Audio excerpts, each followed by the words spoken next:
I've got one of those. Here's a nail gun, Porter cable. I kind of like that. Mine's metal up the top, but nowadays they've got all this in plastic to make it a little bit cheaper to make. Plus, it makes it a little bit lighter. He's got some hoses here.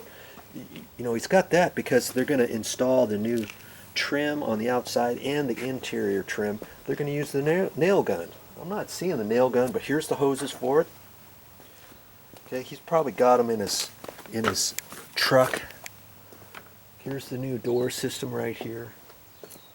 And they've got a nice little portable table saw. They're going to use that to rip their trim down if they need it. Patch and paint stuff. And I like this saw right here, and it just happens to be a Ryobi. Now see how the guard or the fence is kind of long, let's say. Okay, and it looks a little bit unorthodox. It's got a length here. It's like, what is all that about? It's locked right now. Well, I'll show you that later. What that is if you've got trim that's like maybe wider than a 1x4 material, let's say it's 1x6, and a regular miter saw that comes down and cuts it, maybe you can't cut it off. Well, this, you pull it up and then come down and cut it, and then you pull it away from it. So you could cut 1x8s, 1x10s, even 1x12s, however far this sticks out. Okay, and I think you can also put this at an angle. I like that. My saw that I have only chops straight down, and it does angles, and you can flip this down at 45, different types of angles. But this does all of that. But then as you cut it down, you can pull it back and forth. Okay, see how wide of a piece of trim? If you had a board, 1x12 or 1x10, let's say, and you got it from here all the way out to here, this saw runs on this glide here, see? And you pull it in and out, just chop down, lift up on it, chop down, and pull it towards you, and you'll cut it all the way off. I'm liking that. Now, dabbity nabbit, look at this. I got some stuff on my shoe already, and I'm not even doing any work. I got to be careful with that because they got white carpet in there. You're getting the red carpet service today, all right.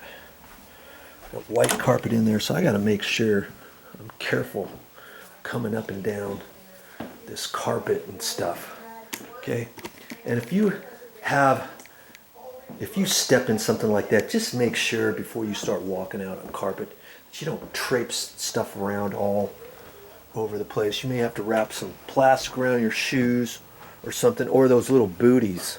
You know, that's what I've seen lots of guys have, and I don't know if these guys have any or not. You put them on your shoes, and so every time you go on the carpet, you have these booties on, so nothing on your shoes gets on the carpet. Can you imagine if you got the black tar stuff on white carpet and you traipse it all over the place? After you leave, somebody comes unglued. Now you're going to have to go and try to clean it off. And then spot cleaning, that kind of stuff, I don't know. You may have to get a professional carpet cleaner out there and do a number on the carpet. Add a couple more $100 to your project if you're not careful.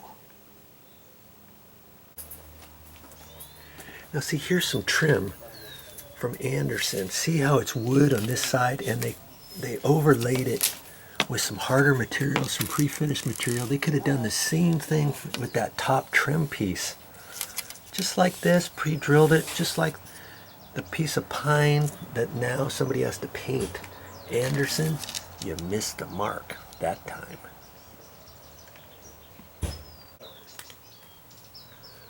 See, now here's another piece of trim. See how this one is coated?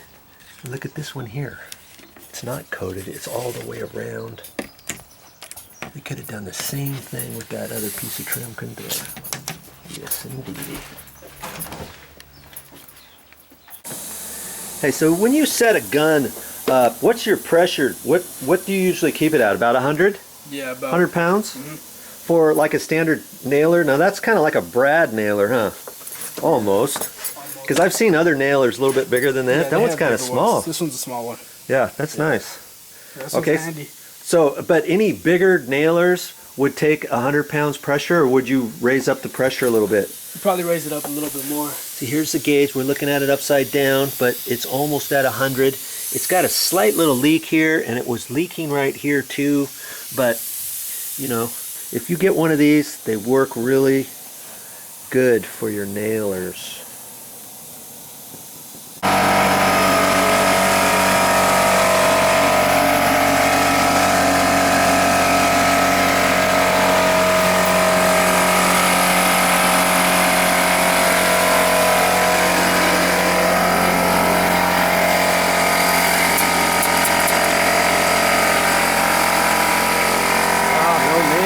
There's any nails in there yet. Maybe.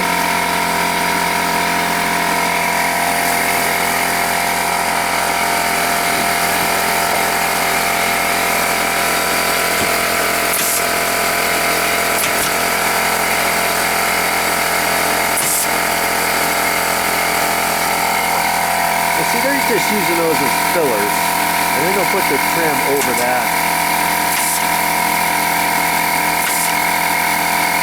That's all they need to do. They're using the same plywood siding that they ripped off out of there. So I was wondering if they were going to use 3/4 inch material or whatever, because this is 5/8 material. And they're waiting for an inspector, so they can't cover it up. Maybe that's why he's doing it this way too. I'm not sure. But they only need this as backing for their other trim. See, their other trim is going to cover all this stuff up. I like how this sealer, this bitumen worked out really nice. You know, that's slick. And how they ran it underneath. So you got to have it all flashed properly because you don't want this to leak. That's the last thing you want to do. Especially, see, this overhang's not very much. It's not even 2-foot overhang. And we're facing west and the south is that direction. When the rains come, it's going to kind of beat down on the wall on the side and stuff. The last thing you want is to have this new window sliding glass door system leak.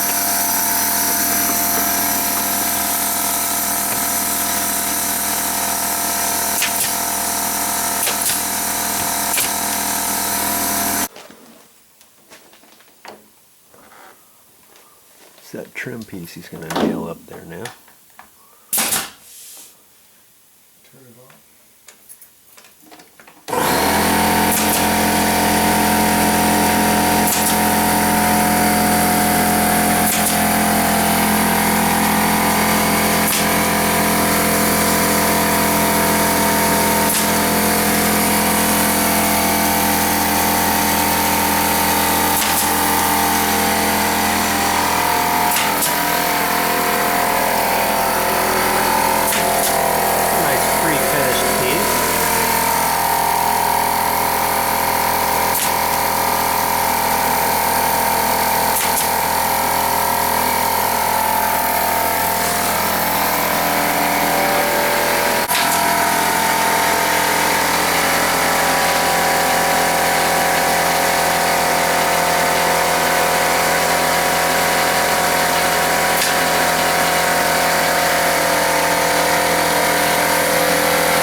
Oh, look at that. He took his tape measure off his pants. Look at that. You know, he does his casing a little bit different than I do. I usually put the top piece on first. Well, he put the sides on first. Then he measured from the long to long. He's going to measure from long to long, and then he's going to cut his casing, and it's going to fit right in there. Remember that.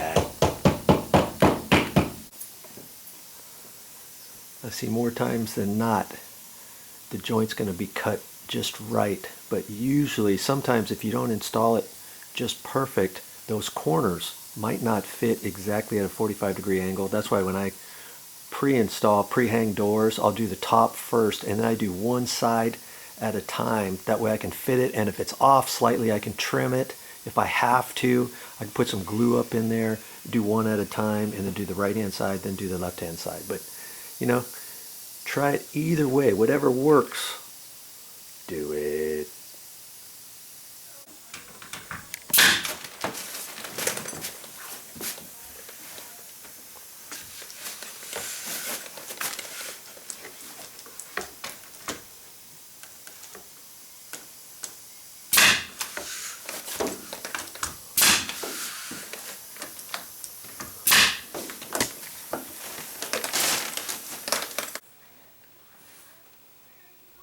Well, that's all I have for this time, but I'll be back with more videos.